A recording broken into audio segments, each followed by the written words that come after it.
Hi, everyone. We have made it to the end. It's been just a totally incredible day. Following all of you on Twitter, stepping into many of the sessions. We just started with such an incredible morning with Dr. Debbie Reese. Thank you again, Dr. Reese, for joining us. You started our day with so much power and focus and force for the good that we can do in the world as literacy educators. So thank you. And a tremendous, huge thank you to everyone who's presented across the day today. Every session has been totally amazing. And the best part is they're all recorded. So if you're someone like me who was like, but I want to see them all, you're able to go back and view the recording.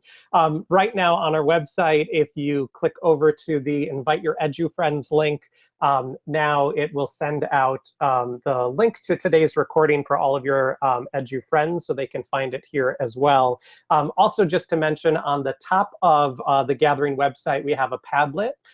If in the next several days you write a post, as we know many of you do, about your experiences today, or you want to shout out some sessions that you particularly learned from, or you want to show ways that you've put the practices you heard into practice, please feel free to share links to your own posts on that Padlet or anything else that you'd like to share. We will gather those and then share those back out through our blog and through our channels in the coming days. So thank you, thank you. Also, hi, all of you now near 40 countries that are tuning in today. The EdCollab is a global event, and we're so happy to have all of you here. This also, numbers don't matter as much as the impact that it makes on the individual, but it's not too shabby that this looks like it's turning out to be one of the largest gatherings that we've had to date. We have tens of thousands of views already just today, and we know many more of you will continue to rewatch these sessions going forward. So that's pretty awesome. We're so glad that we're together. But even more importantly, thank you for the impact that you make. Up on the screen now is just a reminder that whatever you took from today was a free gift for all of education, for all of you as educators. And so we ask that you pay that gift forward. So please click on our adopted charity link on our webpage, or you can go to this direct link and it'll take you to that page. And if we could go to the next slide, Carolyn, a reminder of our adopted charities. We have ATALM, that was selected by Dr. Debbie Reese. That organization helps to support not just the history, but the right now lives of Indigenous people, supporting archives, libraries, and museums in telling the true lives and true experiences of Native people in the US and around the world. So please do send donations their way. Then we also selected, it's so hard to choose, but one thing that we know is that local engagement matters more than anything. So if you're going to donate your dollars to help those in Texas, in Florida, in the Bahamas, in Mexico, in Puerto Rico, just anywhere around the world that needs support, always search for local organizations, because those organizations have been in the community and they will stay in the community well past anything that's going on. So through advice and through asking lots of questions, we just selected a few. It's worthy of note that the Hispanic Federation, when you donate on their page, there's a drop-down list that you can choose where you'd like your funds to go to, or you can choose general. And so there they have specific funds set up for the earthquake in Mexico, for the hurricanes that have devastated Puerto Rico and the rest of the Caribbean, as well as a fund to support the emergency of DACA, the renewal that's happening now, and trying to support DACA recipients. So please know there's many options for giving there too. So what you would have paid for lunch today, or a coffee, or even consider what you would have paid to register for such an incredible gathering of learning, please give there. Then a very special shout out, and we've put all their Twitter handles here on purpose because we hope that you'll thank them. These are all of the people that this go-round have made today possible. If it wasn't for these incredible educators, they are all educators, all doing the same work that all of us are doing. And in addition to that, they also have been giving their time to prep all of our presenters and prepare for today and to run today. The fun thing is, if you're part of the tech team, which any of you can be, just fill out the proposal form and say, I'd like to be a part of the tech team. We all communicate over Voxer all day long, and we send fun gifts to each other, but we also solve tech problems in the background too. So Carolyn, Lauren, Claire, Jessica, Franny, thank you. Thank you, thank you, thank you from the bottom of all of our hearts. Today would not be possible without your volunteer support. So please, please thank these folks. Screenshot this picture if you need to. Make sure that you say thank you to them. A couple of quick announcements. A way that you support the Ed Collab and the work that we do on free days like this, and also for our low-cost professional development, is either to, we're just trying this out, but it's kind of fun. I actually bought a few of these for myself already. You can shop at our brand new store where we made logo designs and lots of things. Basically, when you purchase a shirt or a mug or a tote or anything else, it hopefully is something cool and fun that you can wear or use. But it also proceeds come back to the Ed Collab to support days like this. Our day is all volunteer, but it does cost quite a bit to make sure that everything's running the way that it needs to. And so this helps to defer those costs. So thank you.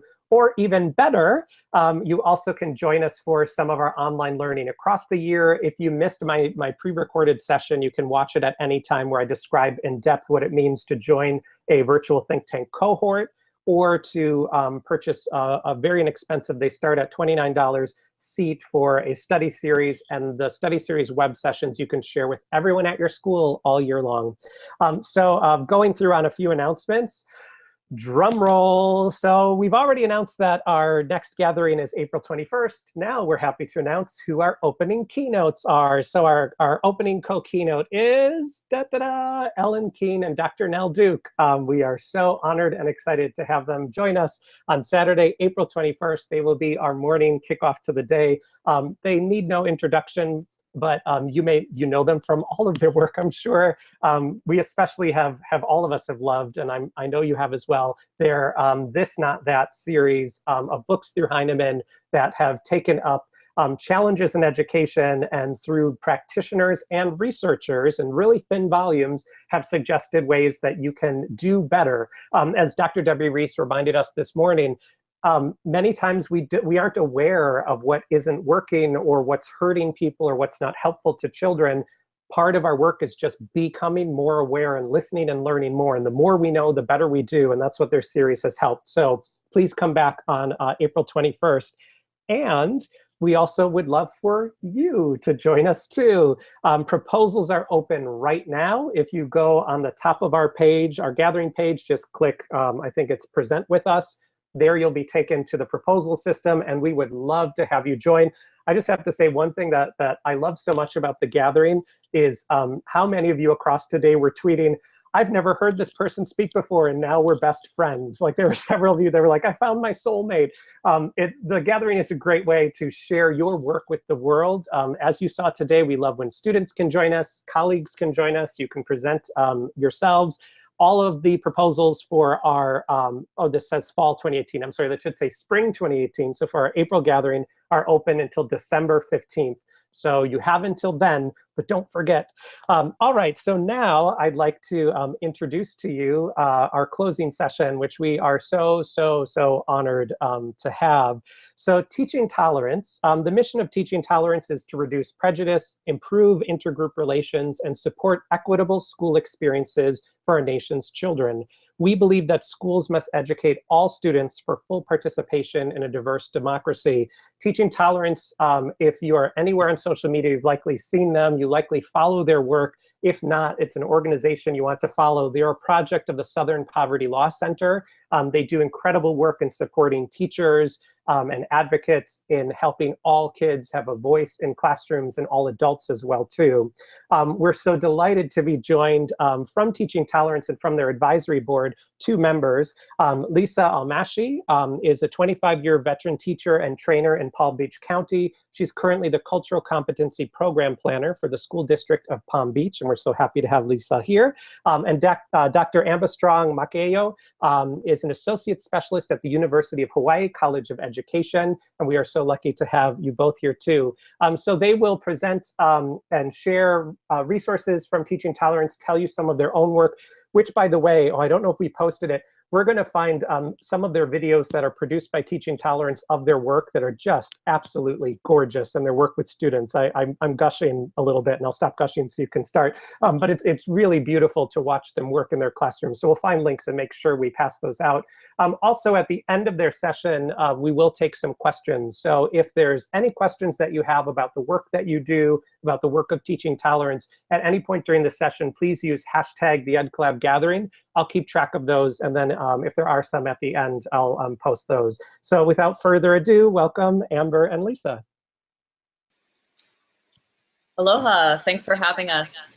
So I'm just going to give a brief overview of what our presentation is going to be about today. We are here from the Teaching Tolerance Advisory Board to do the best we can to share the good work of Teaching Tolerance with all of you. And we're going to start with some introductions about myself and Lisa. And then we'll give you a brief overview of the history of Teaching Tolerance and the current projects that they have. And after that brief overview, I'm going to actually walk you through their brand new website that got released this fall and show you some of the amazing resources that they have that you can access for free online. And then at the end of the session, we're going to have time for your questions. So I'm going to pass it over to Lisa and let her get us started by telling us a little bit about herself. Thank you, Amber. Aloha, everybody. Amber's teaching me too. So I just wanted to say thank you so much for this invitation. It is an honor to represent Teaching Tolerance and in the work that they do, and also the School District of Palm Beach County. I first got involved with Teaching Tolerance probably about 5 or 6 years ago, actually. I was honored and humbled to win an award for culturally responsive teaching, excellence in culturally responsive teaching, and there were 5 of us. And after we were honored with that, I was invited to be on the advisory board, and thus started my journey into understanding that there is one exception to nothing in life is free, because Teaching Tolerance and the materials and the resources and the knowledge is free and fantastic, and the connections that we can make with each other around the world is exceptional. So I'm delighted to be here to share, a little bit of my journey and offer some suggestions to those of you that are listening now and in the future. So I'm just going to queue up so you can see Lisa in her classroom. This is the work that she does and the work that she was recognized for.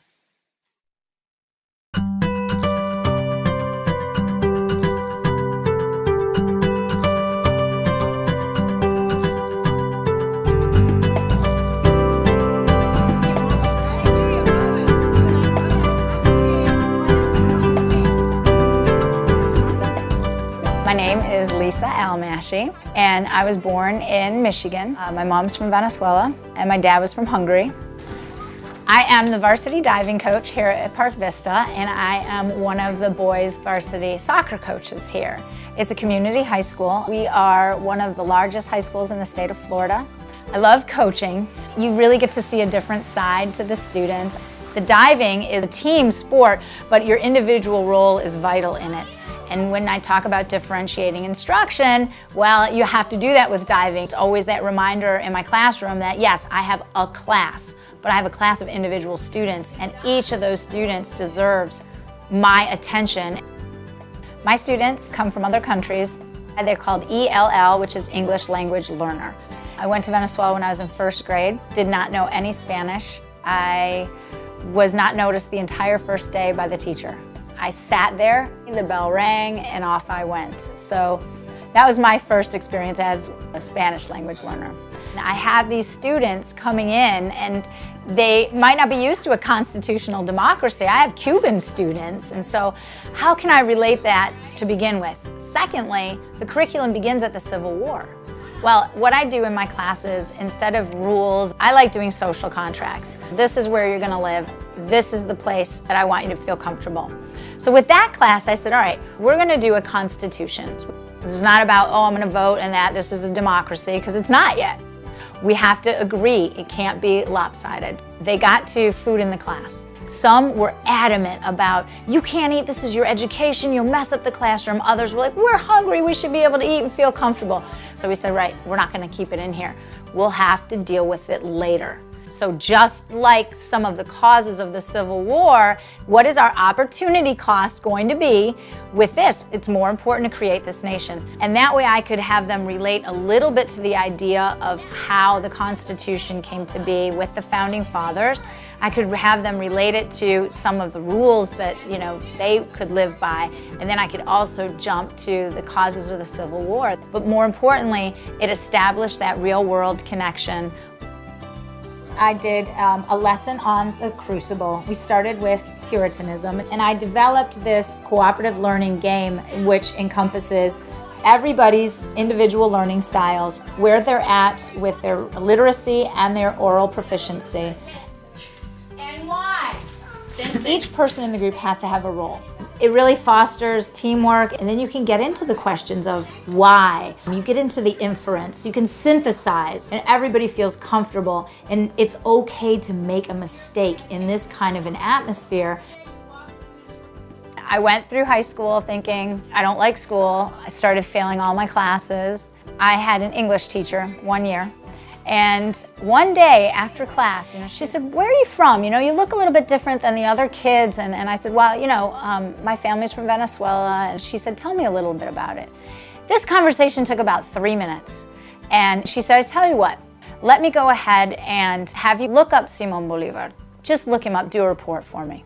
I started reading about this man who was this phenomenal leader, you know, braved the Andes Mountains, and I was like, this is my ancestry. I mean, I wrote up the paper and it was my first A. And that was the first moment of my life where I really thought, I can learn. And she changed my life. And I think that's one of the reasons I came full circle, to realize the power that one person has at any given moment in time to change another human being's life.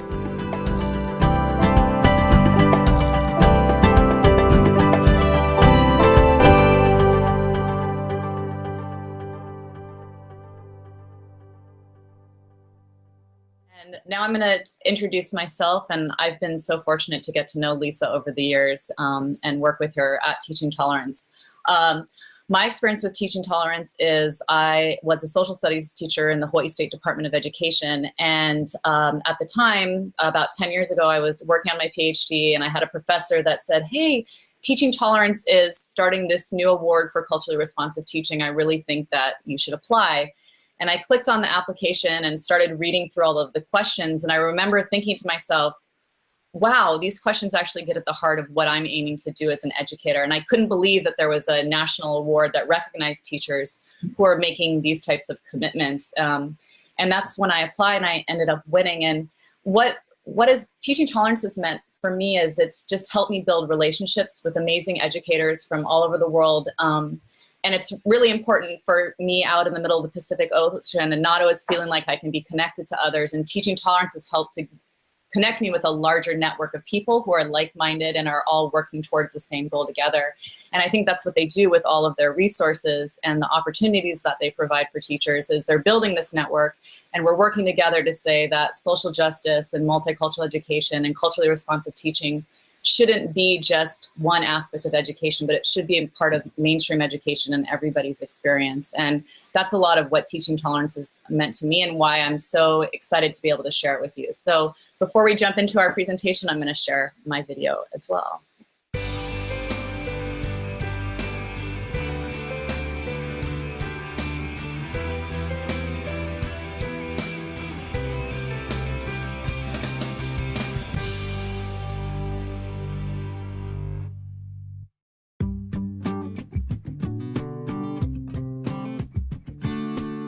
I teach ethnic studies and philosophy at Kailua High School, and one of the approaches that I use to designing curriculum and to teaching this course is to be a culturally responsive teacher. I'm acknowledging that my students come from various different backgrounds, and I'm seeing that as a strength, and I want to craft a pedagogy that capitalizes on that strength in the classroom. I felt uncomfortable assuming which ethnicity everyone else was, and uncomfortable with people making assumptions about me.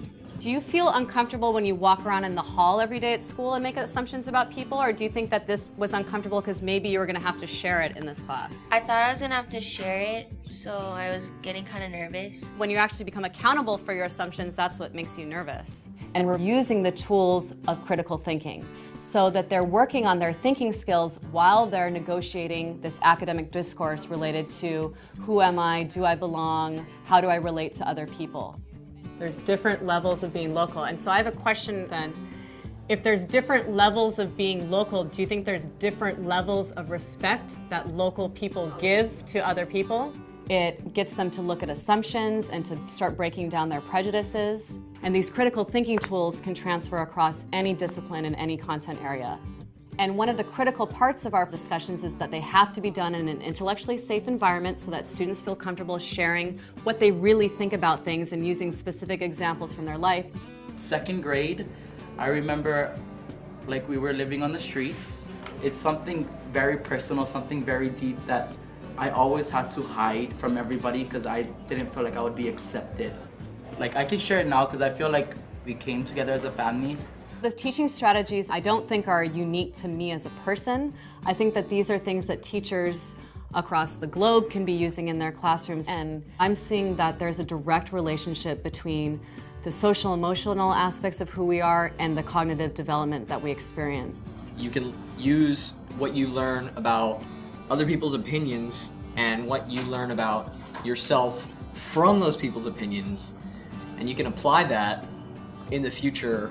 And I've learned that the only way that I'm going to get my students to be able to develop their critical thinking is that they need to be emotionally connected to the content that we're studying. And they need to do it in this community of inquiry where they're really interested in hearing what other people have to say about things. I need to know, like, well, how does everyone feel about being local? People who are not local, how does that make them feel, like, to be left out? Hawaii has all these students from diverse backgrounds, and I think that this is what brings joy and interest to my teaching and keeps it new and different. Okay, awesome job, you guys.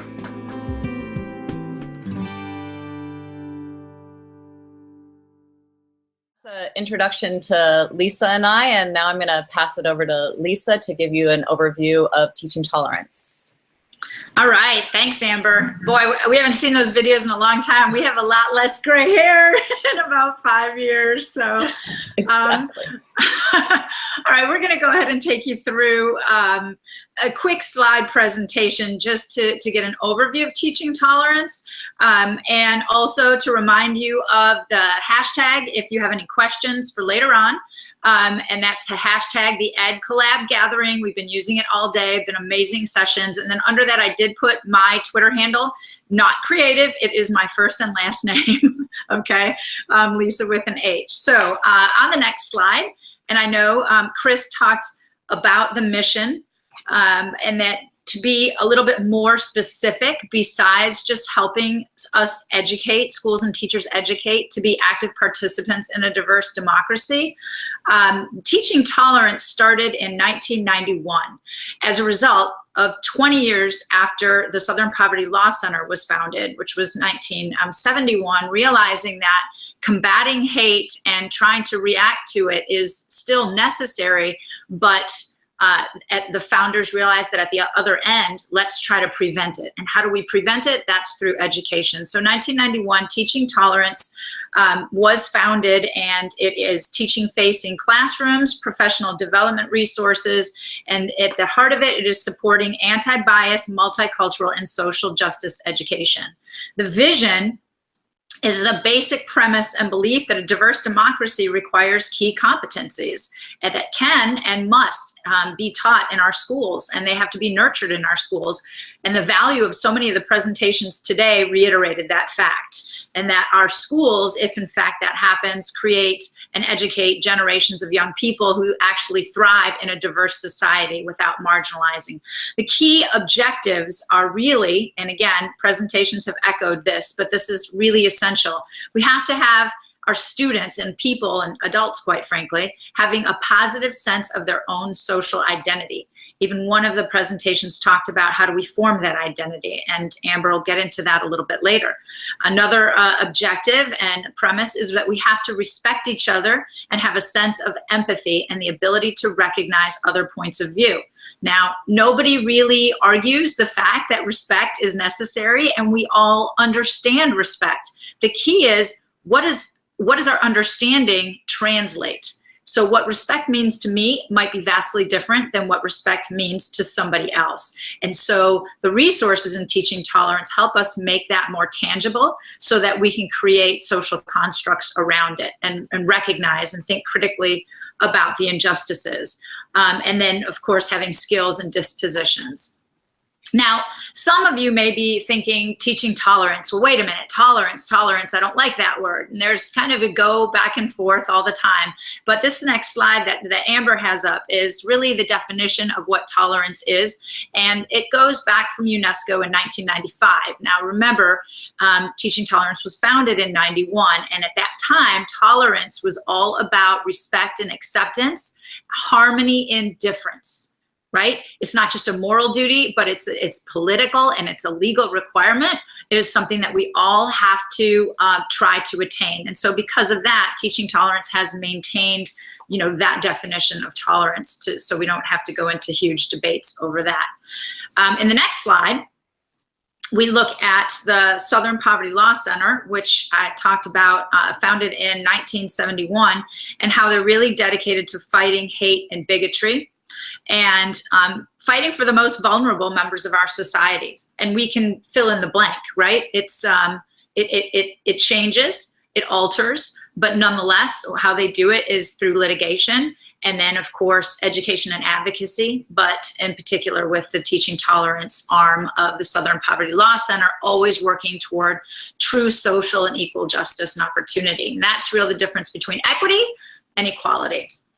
All right, on the next slide, you will see some of the publications that they have created over the last 25 years. They are probably the most known for their self-titled magazine.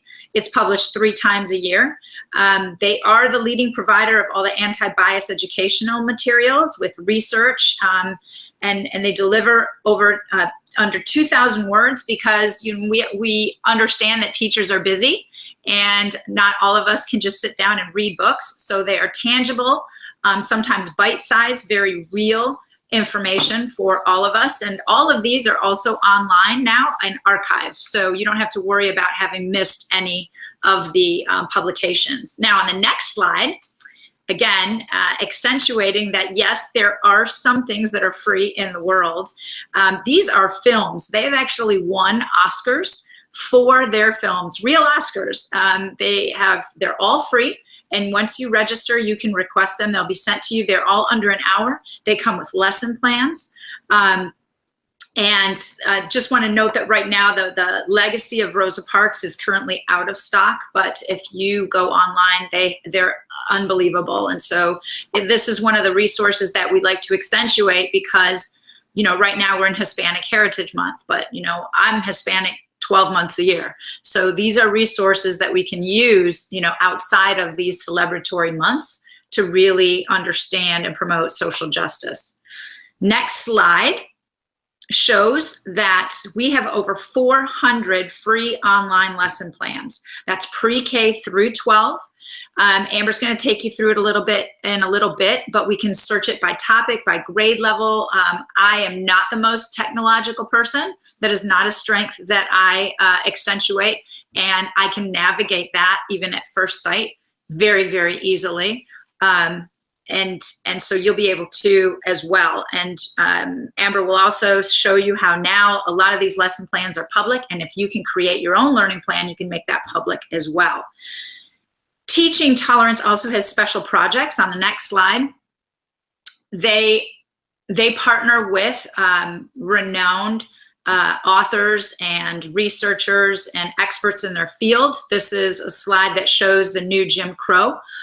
They have excerpt these texts to show you how the standards can be aligned to these. And on the next slide, there's two main frameworks that we're going to accentuate.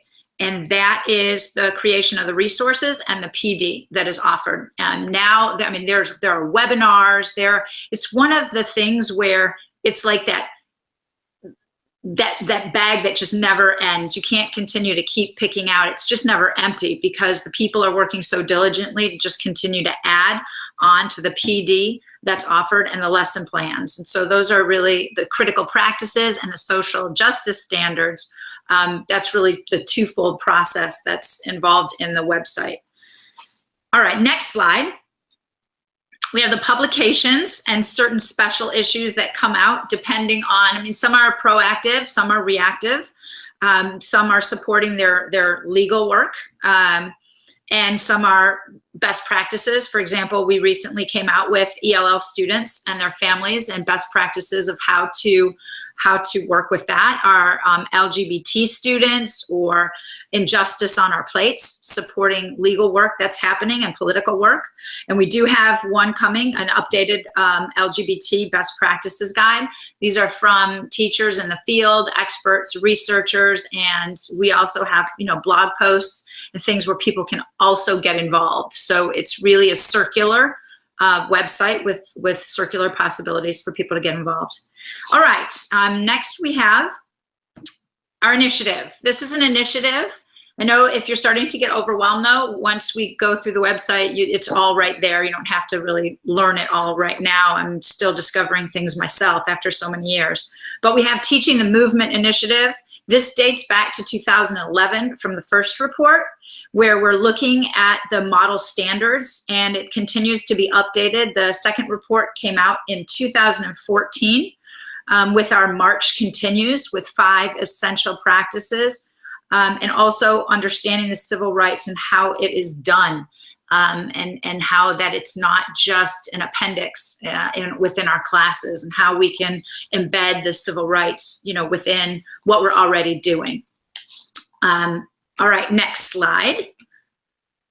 We also have our Responding to Hate and Bias at School and Speaking Up at School and Let's Talk. And that is really the ideology behind this, or the pedagogy rather, is how do we create and support a positive and inclusive school climate tangibly. You know, a lot of times teachers have problems of practice and they aren't quite sure how to go about it. And these are some effective strategies and ways to do that when things that are happening within your school, and how to respond to hate and bias at school. And so these are mailed to every school in the United States. In January, that's when they get mailed. If they're not and they've gotten lost at your school, you can also request those. But this is all funded. The reason why it's free is because it is funded by the Southern Poverty Law Center. All right, some of you may know the Teaching Tolerance with the next slide, and that is the Mix It Up Day. The Mix It Up Day is at lunch. It started 13 years ago, and now thousands of schools actually participate in the Mix It Up Day. And what that is about is it encourages students to identify, question, and cross social boundaries. You know, we did look at some of the resources that were offered even today of why kids, you know, sit together, why they might be afraid to share who they are with others. And so these implications can be, you know, all the way from superficial to very profound. But studies have shown that interactions across group lines can help reduce prejudice. And so this is one way, tangibly, that shows that when students can interact with some new biases, that misperceptions can fall away. You know, it's the whole idea of a little time, comfort, and trust that can promote more cultural competence within our schools and among our students. All right, now the next slide is we're getting into the heart of our website, Educating for a Diverse Democracy, right? We do have daily blogs, we have education, educators, experts, staff. If something happens at your school you feel very passionate about, you can write a blog and submit it. People they have their Twitter, they're on Twitter and social media also. And so you can participate in that. And we're going to go ahead and show the next slide that shows, you know, we have Facebook, Twitter, YouTube, our social media. We're also going to highlight again our hashtag for today, the Ed Collab Gathering, and you'll also see my personal Twitter handle, so that you can, contact me with any questions that you may have or ideas. And, again, time, comfort, and trust. We'll make some more connections. And so with that, I'm going to go ahead and turn it over to Amber, who's going to really get into the actual website. Okay, so what I'm going to do now is, that was really great, Lisa, and it gave you an overview of all of Teaching Tolerance. Well, they probably have more than that, many of Teaching Tolerance's resources, but I'm going to show you how you can access all of these on the website. So if you're at home, you can find the Teaching Tolerance website at www.tolerance.org. And when you land on this first page here, you're going to find all of the tabs. Well, first you're going to find their Educating for a Diverse Democracy, and you're going to find all of their tabs up here on the top: classroom resources, their professional development opportunities, the magazine publications. And then at the top, it tells a little bit about Teaching Tolerance. There's a brand new tab. If you click on here, it shows all of the grant opportunities that are now available to teachers and school districts, and I highly encourage all of you to apply. At the top, you'll also find the tab here for Mix It Up at Lunch Day. For people that are interested in hosting this at your school, the Mix It Up date this year is October 31st, so it's quickly approaching, and I really encourage you to see some of the model schools that have been doing this for years in a startup kit for a way for you to get this started at your school. And then there's a place for the frameworks, which I'm going to dig a little bit deeper into later, but first I just want to show you, if you scroll down the page here, one of the new features of the website is it always has something called The Moment.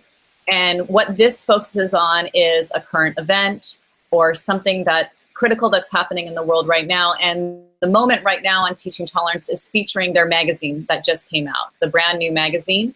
And this is the fall issue of Teaching Tolerance's magazine. And the cover feature is about recognizing and combating the alt-right in school. And it has guidance on protecting your school from harassment. And then it has practical resources for teachers, like lesson plans. And then you can see on the right-hand side all of the other articles that are being featured from this version, or this latest edition of the magazine.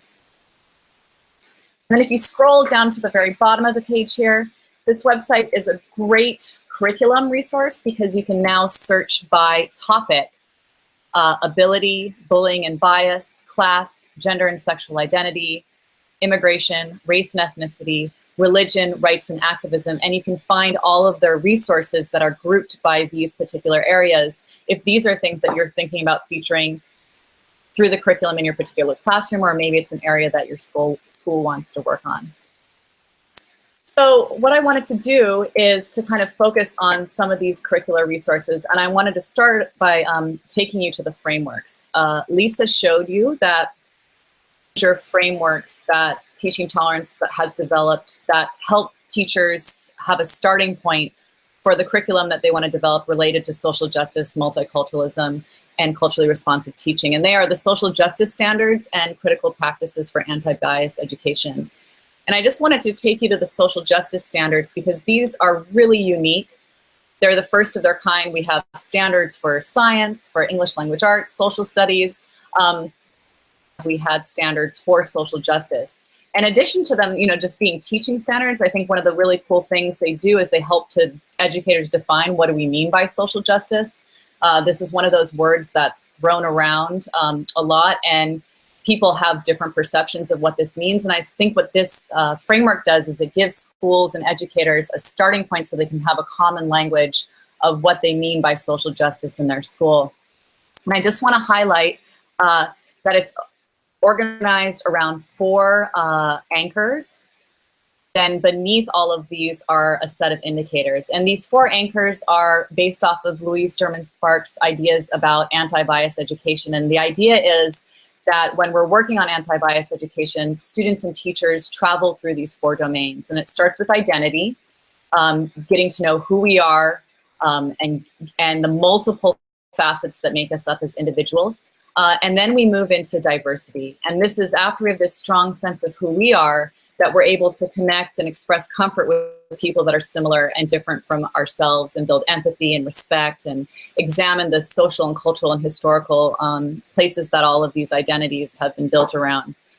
And then next, we move into this idea of justice. So in addition to knowing who we are and knowing other people, students also then now start to look at stereotypes.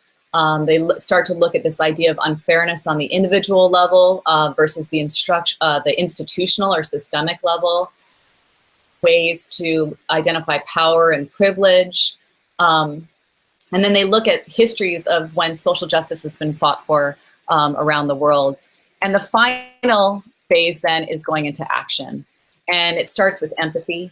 And then it moves into working on your own and working with groups to actually stand up and carry out collective action against bias and injustice. And so I wanted to start with this because I really think it's a foundation for so much of the work that is done on this website. And it really gives teachers and schools a foundation for creating a type of curriculum that they want to do in the area of social justice. So now what I want to do is I want to feature the Classroom Resources tab. And this was something that Lisa highlighted in her presentation.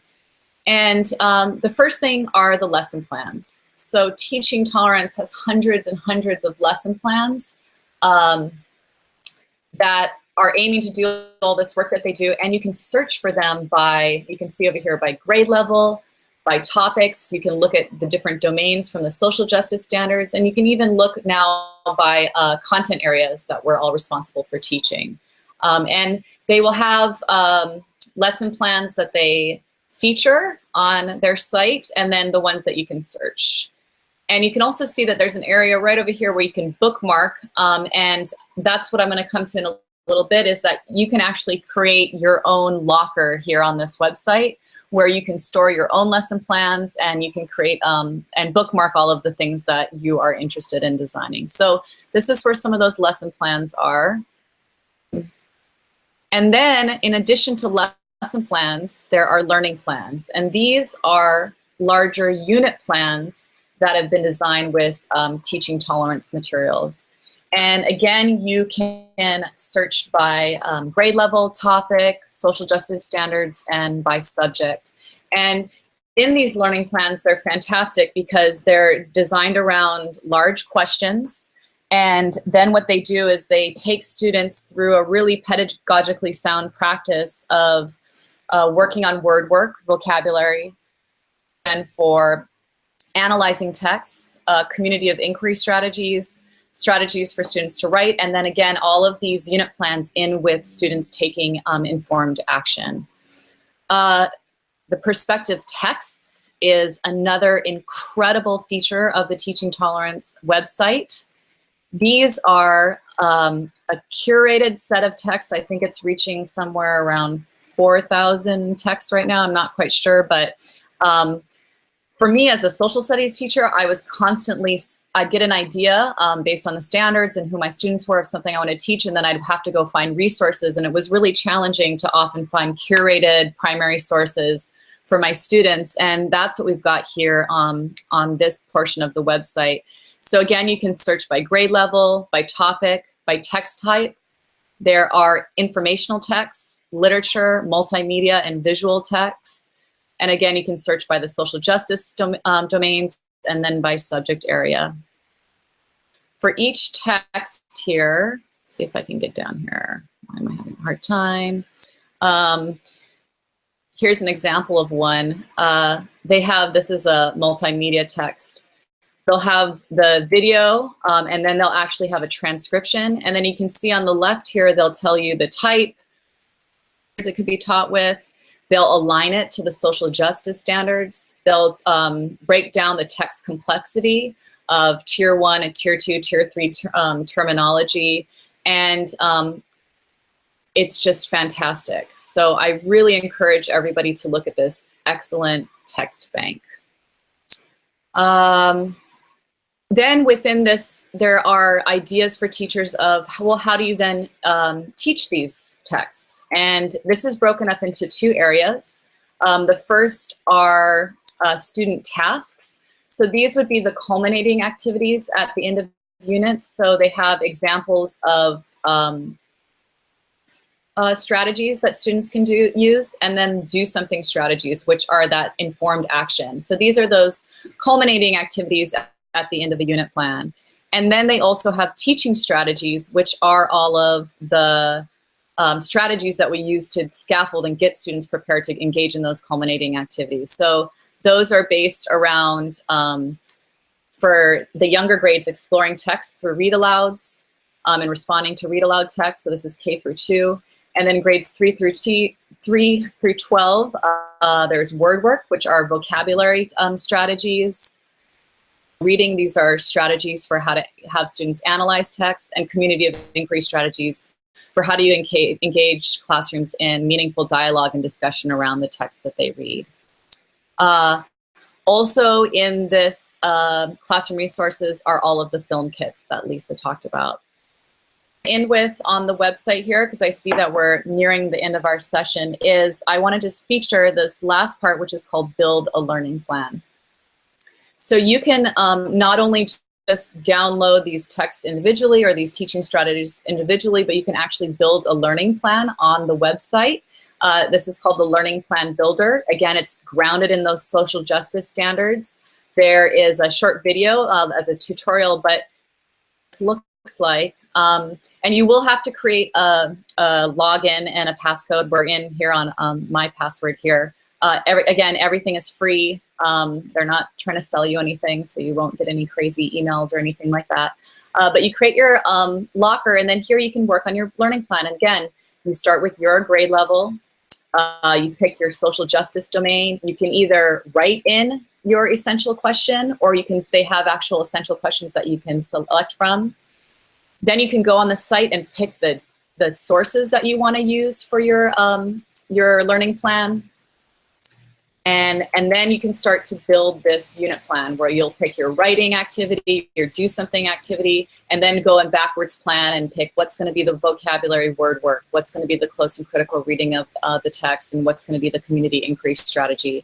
And it's really cool if you look down here at the bottom, it's a backwards planning map where they show you everything that you've been working on. And at the very end, you can save your learning plan, and you can either choose to just keep it in your own locker, or you can share it publicly on the site.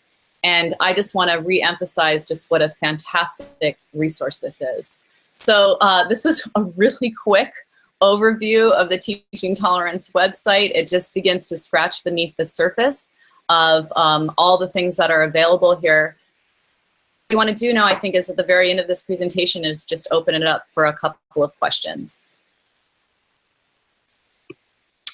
All right, I'm going to go ahead and share too that thank you, Amber, because that is, I still learn, and there's so much. And the one thing I wanted to say is, having used this, not to the extent or to its potential, that I have yet to find a situation or a student's very unique, I don't know, concern, question, or anything I wanted to do in class that I cannot find something on this website to help me with.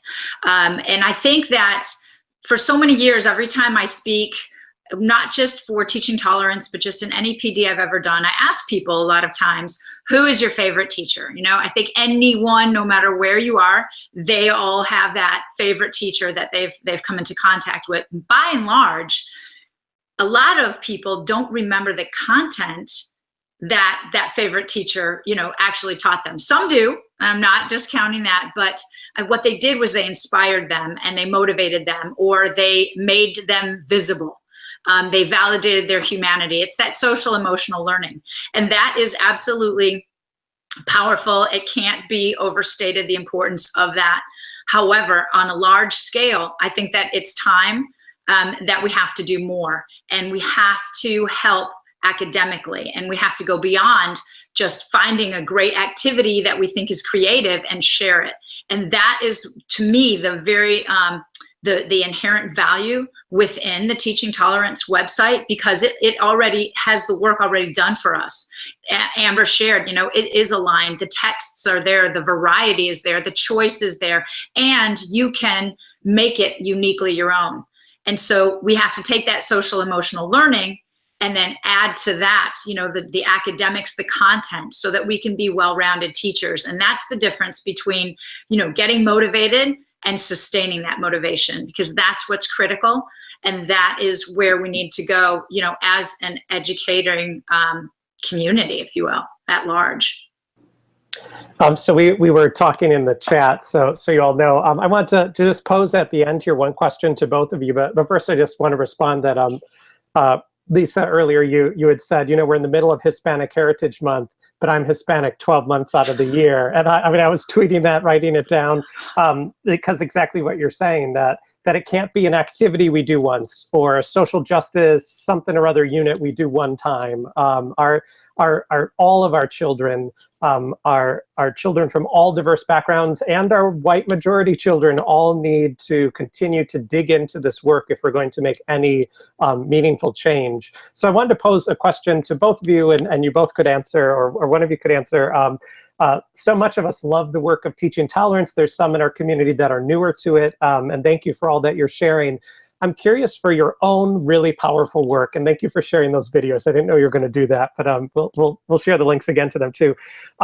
If you had to pick one action or one practice or one behavior or one mindset that's been really meaningful to your work, either at the start or to your work now, if you could just share, what is that? Maybe it's a classroom structure, maybe it's a method that you use, maybe it's just a mindset.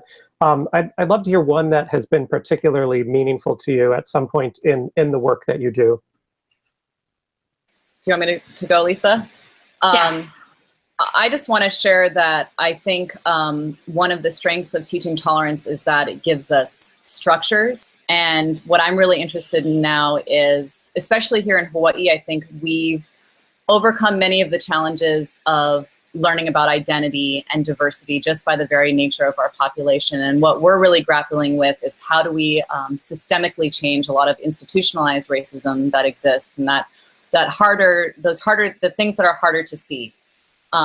And what I think Teaching Tolerance, one thing I want to feature right now is those social justice standards. And what we're actually doing in the College of Education now is we're using those social justice standards to rewrite an entire teacher education program and making them at the heart of the program, so that institutionally we're going to change the very nature of the program, so that the type of teachers that we're working on producing in the College of Ed are making multicultural education, culturally responsive teaching, and social justice at the heart of their curriculum. And I just want to highlight the ways in which Teaching Tolerance gives us materials for making those structural and institutional changes on the larger scale in the communities that we work in. So that's just something that I've been thinking about recently, and I think it's one of the great gifts of Teaching Tolerance. I think for me also, I could always say what Amber said, but I always like to follow her lead. She's amazing. But for me, one of the things that I'm doing with the School District of Palm Beach County, what we're doing is we have an initiative, and it's all about equity and access and what that means. And even in today's session, so much of what we talk about is pedagogical, and it is around mindsets or a growth mindset or finding identity, and those are the standards that Teaching Tolerance has. But what is the actionable result, or what comes next? You know, teachers want to have that one thing that you can take away and do. And I think that leads to your question is, you know, there is more than one thing. And so I can tell you, for me, it was the central texts. Because, and this kind of wraps it up a little bit with what Dr. Reese was saying this morning, one of the things that she said that has resonated with me, because she said it a couple times, was, you don't see things, but we do. And that's okay. It doesn't make us bad people when we don't see something. And at the same time, we don't know what we don't know. And, but it's imperative upon us as educators and humans living as productive, responsible citizens within our community to find the things and start to be aware of what we don't know or what we don't see. Because that's the status quo, and that's not good enough anymore. And so the central text and the central text anthology within this beyond building the lesson plans and learning plans, if you can just go and look at those, I think that will open a lot of people's eyes to another perspective that people have. And it is so wide that you can sit and read and read and read. And like Amber said, it's multimedia. And so that has been very, very tangible, and it can help because it really does reflect and help us see things that others, others have always seen. I love that suggestion of, I mean, it's really about how we listen, how we make sure we seek out perspectives like Dr. Reese this morning. And Amber, just to echo for your point, I'm just thinking of, I mean, we're early in the school year now, but whenever that end of year planning comes around, how entire teams of teachers, we get together and we're planning the curriculum for the next year. And whether it's the end of the year or the start of the year, to get out those anti-bias frameworks, to look at the teaching tolerance standards, to have that next to you as you're working and really say, so here are the standards, here are our units, here's whatever, but let's look at what's ultimately going to change the world for our kids, change our community for our kids. I just think that suggestion is so powerful. And to do it for a teacher training program, I mean, that is amazing. If I can just steal, I know we're at 4, but if I could just steal one more question. Both of you serve Teaching Tolerance, and I know that there are so many in our audience that admire that organization and would love to find ways to be more involved. If you wouldn't, just at the end here, share what are some ways that people could be more involved and more in touch with the work of Teaching Tolerance? The first thing that I'm going to say is go onto their website and sign up to get their newsletter. I mean, it's not really a newsletter, but it's through email they'll share all the latest things that are going on. And you can also sign up to get notification when they change the moment. So I would highly recommend that to all of the viewers. And then, like Lisa said, there's a portion of the website that's called Right for Teaching Tolerance. I mean, this is really a teacher-driven organization, and so much of their materials and their curriculum is written by teachers. And so you can write blogs, you can write curriculum. They actually pay you to write to work for them. So I highly encourage people to feel like if there's something that you want to say, Teaching Tolerance helps to give you a voice, and you can go find ways to access that on the website. Yeah, I want to echo that because I know that in the past of my career, I've always been doing some sort of work around equity and access. And, there are times, and I think everyone can relate to this, where we're just like, oh, I'm doing this and I'm the only one doing it and I'm in isolation and what can I do? And so to get connected with Teaching Tolerance, it's a way to fill our tank. We have no reason to feel like we are doing this work in isolation anymore.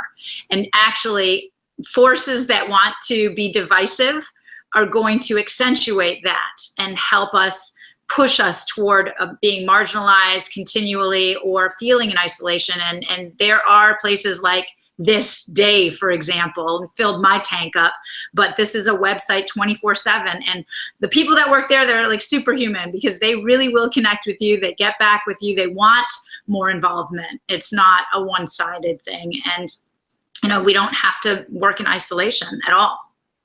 And I can just add one more thing. The only last thing I want to add is that they don't undermine the professionalism of teaching. You still have to be active, engaged thinkers. And I really like your comment about the social justice standards, because on the national level, we're not seeing this type of work done in standards-based movements. And this is going to have to come from the school level. And it's going to have to come from teachers being political agents, being actors, being doers, and making the changes themselves. Yeah. Thank you both so incredibly much for sharing your incredible gifts, for sharing the work of Teaching Tolerance that we admire so much. Truly, thank you. You've helped to really not just end our day, but propel us forward into the work that's next for all of us in literacy. So thank you, Amber. Thank you, Lisa, so much. Thank you, guys. Thank you, everybody. Thank you. And also thanks to Carolyn, who's behind the scenes here, who's helped to run our session and help us practice. Thank you, Carolyn. I think she's hiding now. But thanks to all of you. Thank you for, as we started talking about this morning, we're in a state where there's crisis visible around us. And that's nothing abnormal. That's nothing that's not new. There are so many members of our huge educator community that given the day or the political climate, have continually been living in versions of crisis. But as we see images on the news of hurricanes and earthquakes and wildfires, as we see politically comments that are made by our leaders, that there's this felt sense that we all are in this state of panic, of concern. It also is a reminder to us, though, that we have one precious life, that we have this one time that here we are together in this place to decide what we do. And we have to decide to be fearless, because if we're not, then we're not supporting everyone else who also needs that fearlessness too. So thank you, educator friends, for all you do around the world. Thank you for choosing to make change. Thank you for using literacy to do that beautifully. It's such an honor to learn with you. Just some quick reminders. December 15th is when our proposals for April 21st close. If you have presented with us before and you'd like to do it again, we'd love to see your proposals. If you've never done it before, we'd love to see your proposals. If you have students somewhere, we'd love to see your proposals. And it literally doesn't matter where you are in the world as long as you're awake. We're happy to have you, your colleagues, and your students present with us. So please go on our website. You can find the link there. Also, before you go today or in the next few days, if you'd like to leave a comment on our Padlet, we'll make sure to share those with all of our presenters. You can connect to them as well. Or if you write a blog post, as many of you often do after the gathering, that's a place you could drop a link if you'd like, and we can gather those from there and then share them out through our channels as well too. So thank you all for the work that you do. Thank you for supporting your colleagues, your students, and our great profession.